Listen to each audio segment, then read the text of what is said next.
চলতি মৌসুমে তৃতীয়বারের মতো বানের পানিতে ভাসছে সিলেট অঞ্চলের মানুষ। মানবেতর জীবনযাপন করছেন ৭ লাখের বেশি বাসিন্দা।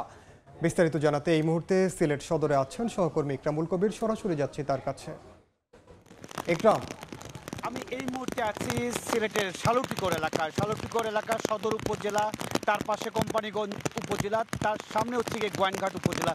তিনটি উপজেলার একেবারে কেন্দ্রস্থল হচ্ছে গিয়ে এই জায়গাটি। এই জায়গায় আপনি দেখতে পাচ্ছেন পিছনে যে বাড়িঘরগুলো আছে, সব বাড়িঘরগুলো পানিতে তলিয়ে আছে। শুধুমাত্র এই এলাকা নয়, এইখান থেকে যে বিস্তীর্ণ এলাকা, সদর উপজেলা বিস্তীর্ণ এলাকার বাড়িঘর এইভাবে পানিতে তলিয়ে আছে।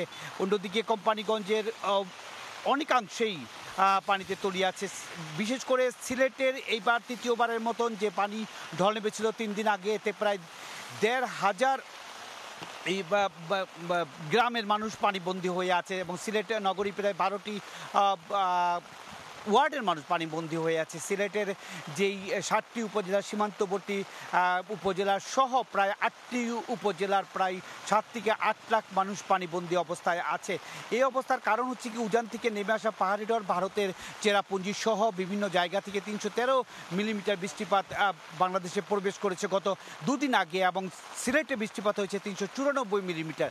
সব কিছু মিলে প্রায় 700 মিলিমিটারের বেশি বৃষ্টিপাত হয়েছে একদিনে। এই কারণে যে পানিগুলো হঠাৎ করে ঢুকে গিয়েছে, এই পানিগুলো বেরোতে পারছে না। এর ফলে সুরমা এবং কুশিয়ারা যে 6টি পয়েন্টে পানি বিপদসীমার উপর দিয়ে আছে।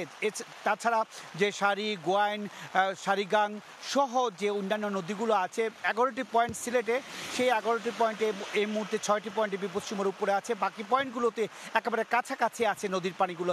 এর কারণেই বিভিন্ন উপজেলা, বিশেষ করে গোয়াইনঘাট, কোম্পানিগঞ্জ, এখানে এই যে সদর উপজেলা বা অনেক উপজেলা, জকিগঞ্জ উপজেলা, ওদিকে কোম্পানিগঞ্জ উপজেলা, কানাইঘাট উপজেলা, জৈন্তাপুর উপজেলা, ফেঞ্চগঞ্জ উপজেলা, বিয়ানীবাজার, বালাগঞ্জ, উসমানীনগর সব উপজেলার নিম্নাঞ্চল পানিতে তলিয়ে গেছে। বিশেষ করে কুশিয়ারা নদী এবং সুরমা নদীর পাশে যেই সমস্ত উপজেলাগুলো আছে, সেই সমস্ত উপজেলাগুলো মানুষ পানিবন্দী অবস্থায় আছেন। এই পানি নামতে বেশ কিছুটা সময় লাগবে। বলে রাখা প্রয়োজন যে এইবার তৃতীয়বারের মতন সিলেটে বন্যা দেখা দিয়েছে, এবং প্রথমবার গত মাসে মে মাসের 27 তারিখ, তারপরে গত মাসের ঈদের দিন, এবং আজ এইবার 3 দিন আগে। সব কিছু মিলে মানুষ এখনও পানিতে ভাসছে। এই অবস্থা থেকে উত্তরণ হতে আর বেশ কয়েকটি সময় লাগবে বলে পানি উন্নয়ন বোর্ড এবং আবহাওয়ার যে পূর্বাভাস তাতে জানানো হয়েছে। মোটামুটি এই ছিল সিলেট সদর উপজেলা শালুটিকর এলাকার গ্রাম যে পানিতে তলিয়ে আছে তার সবশেষ খবর। সরাসরি যুক্ত ছিলাম সিলেটে।